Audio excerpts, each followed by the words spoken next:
Hello guys, welcome back to story hunt. आज का episode what if के third episode के ऊपर है।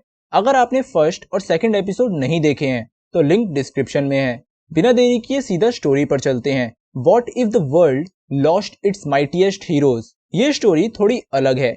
इसमें दिखाया गया है कि अगर निक फ्यूरी का अवेंजर्स को असेंबल करने का सपना पूरा ना हुआ होता तो क्या होता। चलो चलते हैं फिर सीधा स्टोरी की स्टार्टिंग में। मंडे, निक फ्यूरी और नताशा आयरन मैन से मिलने डोनट शॉप पर जाते हैं। यहाँ निक फ्यूरी टोनी स्टार्क को अवेंजर्स इनिशिएटिव का हिस्सा बनाना चाहता था। उसको पहले से पता था कि टोनी के हर्ट में लगा उसका आर्क रिएक्टर उसकी बॉडी में जहर फैला रहा है। फ्यूरी टोनी पे फेवर करते हुए उसे पैलेडियम पॉइजन से बचाने के लिए नताशा को कह के लिथियम डाइऑक्साइड का एंटीडोट देता है, बट इंजेक्शन के लगते ही टोनी ने दम तोड़ दिया। अब टोनी के मर्डर के जुर्म में नताशा को शील्ड पकड़ लेती है। ट्यूसडे, एजेंट कर्लसन ने निक फ्यूरी को बताया कि उन्हें एक अननोन ऑब्जेक्ट मिला है जो कि है थॉर का हैमर मिजोल्नीर, बट निक फ्यूरी यहाँ नताशा को स्ट्राइक फोर्स के हवाले करने में बिजी था। फ्यूरी को नताशा पे पूरा बिलीव था कि वो बेकसूर है, इसीलिए वो चुपके से उसके हाथ में एंटीडोट थमा देता है। रास्ते में नताशा बड़े आराम से सारे सोल्जर्स को कूट के भाग जाती है। फ्यूरी के कहे मुताबिक नताशा इंजेक्शन की जांच करके टोनी के असली कातिल का पता लगाने निकल जाती है। उसी रात थॉर भी अपने मिजोल्नीर को ढूंढते हुए शील्ड के रिमोट बेस में घुस जाता है।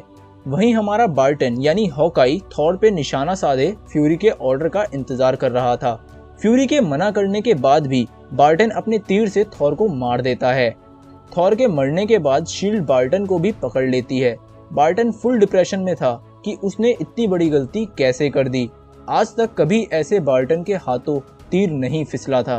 फ्यूरी बार्टन से बात करने अंदर जाता है, बट बार्टन भी उसके सामने मर जाता है।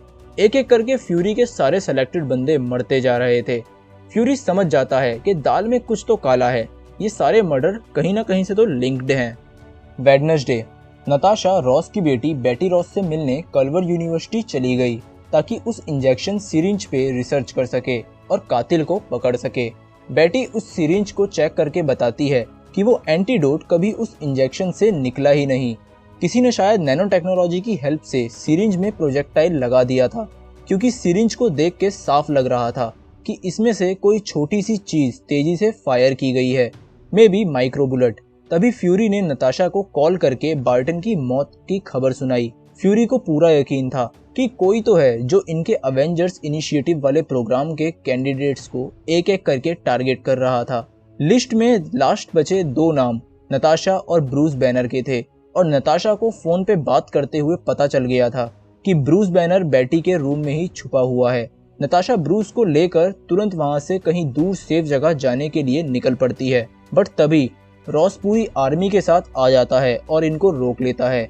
अचानक से एक बुलेट आकर ब्रूस बैनर को लगती है और बैनर गुस्से में हरा होके हल्क बन जाता है, बट यहाँ रॉस की फोर्स ने कोई बुलेट नहीं चलाई होती, तो कोई चाहता था कि ब्रूस हल्क बन के तबाही मचाए। खैर ब्रूस बाहर आके रॉस की आर्मी से लड़ने लगता है। अभी तक तो सबको लगता था कि कोई भी चीज हल्क को नहीं मार सकती, बट अचानक हल्क फूलने लगा और फट के मर गया। वन मोर डाउन, और इसी के साथ लिस्ट में बस एक ही कैंडिडेट बचती है। अब लोकी ने एसगार्ड की आर्मी के साथ शील्ड के बेस पे हमला कर दिया। लोकी यहाँ अपने भाई की मौत का बदला लेने आया था। लोकी ने एक ही बारी में कास्केट ऑफ एंशिएंट विंटर्स की हेल्प से पूरी शील्ड आर्मी को जमा दिया, बट फिर निक फ्यूरी और लेडी सिफ ने लोकी को बात करके मामला ठंडा करने के लिए मना लिया। लोकी ने साफ बोल दिया होता है कि अगर उसे सुबह होने से पहले थॉर का कातिल नहीं सौंपा गया तो वो पूरी अर्थ को डीप फ्रीजर में बदल देगा। वहीं रात को नताशा लाइब्रेरी में बैठी अवेंजर्स इनिशिएटिव की फाइल्स को एक्सेस करने की कोशिश कर रही थी, बट सिस्टम लॉक्ड हो जाने की वजह से इसे कोल्जन की हेल्प लेनी पड़ी। फाइनली कोल्जन का पासवर्ड यूज करके नताशा ने शील्ड की फाइल में एक्सेस कर लिया। नताशा देख के हैरान हो गई कि 2 साल पहले मरी एक शील्ड एजेंट ने हाल ही में फाइल एक्सेस की है। नताशा फौरन ये खबर देने के लिए निक फ्यूरी को फोन लगाती है, बट तभी उस किलर ने नताशा को भी मार दिया। मरने से पहले नताशा ने फ्यूरी को हिंट दे दिया कि इस सब के पीछे होप है। फ्यूरी को नताशा का ये मैसेज बिल्कुल समझ नहीं आया। सारे अवेंजर्स को खोने के बाद फ्यूरी ने कैप्टन मार्वल को कांटेक्ट करने की कोशिश की, क्योंकि यही अब उनकी आखिरी होप थी। तभी फ्यूरी के दिमाग की बत्ती जलती है कि नताशा किस होप की बात कर रही है। फिर वो फौरन कॉल घुमा के लोकी से मिलने चला जाता है। Thursday, early in the morning Fury Hope Van Dyne की कब्र के पास खड़ा किलर का वेट कर रहा था। उसका शक बिल्कुल सही निकला। नताशा हैंक और जेनेट की बेटी होप की ही बात कर रही थी, जो 2 साल पहले शील्ड के एक मिशन में मारी गई थी। अपनी बेटी को खोने के बाद हैंक की पूरी तरह सटक गई थी। हैंक फ्यूरी को कहता है कि उसने जेनेट की तरह ही होप का भी ब्रेन वॉश करके उसे उसका पपेट बना लिया था। इसीलिए इस यूनिवर्स का फर्स्ट आंटमैन ईवल बन के सारे अवेंजर्स को मार रहा था ताकि वो फ्यूरी से बदला ले सके। Iron man, Thor, Hulk, Hawkeye और ब्लैक विडो सबकी मौत का जिम्मेदार यही बुढ़ा है। तभी वो फ्यूरी पे हमला कर देता है। यहाँ हमें देखने को मिलता है कि निक फ्यूरी अपनी उम्र के हिसाब से कुछ ज़्यादा ही फुर्तीला है, और तो और इसके पास गॉड ऑफ मिसचीफ वाले पावर्स भी आ गए हैं। यप, आपने सही समझा, ये लोकी ही था। पिछली रात ही फ्यूरी ने लोकी के साथ मिलके ये प्लान बनाया था, तो वादे के मुताबिक फ्यूरी ने तो कातिल सौंप दिया, बट लोकी ने अपने वापस जाने का इरादा बदल दिया। वो कुछ दिन और अर्थ पर रहेगा। फ्राइडे, लोकी ने यूएस के ऑफिस में अर्जेंट मीटिंग बुला के खुद को दुनिया का सुप्रीम लीडर घोषित कर दिया।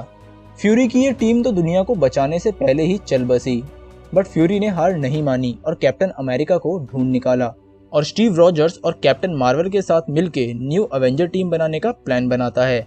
क्या पता फ्यूरी मरे हुए मेंबर्स को दोबारा जिंदा करने का कोई तरीका खोज ले। खैर, यहाँ होता है एपिसोड 3 खत्म। आई नो हैप्पी एंडिंग नहीं है, बट हर स्टोरी का अंत खुशनुमा हो ये जरूरी तो नहीं। वीडियो पूरा देखने के लिए धन्यवाद।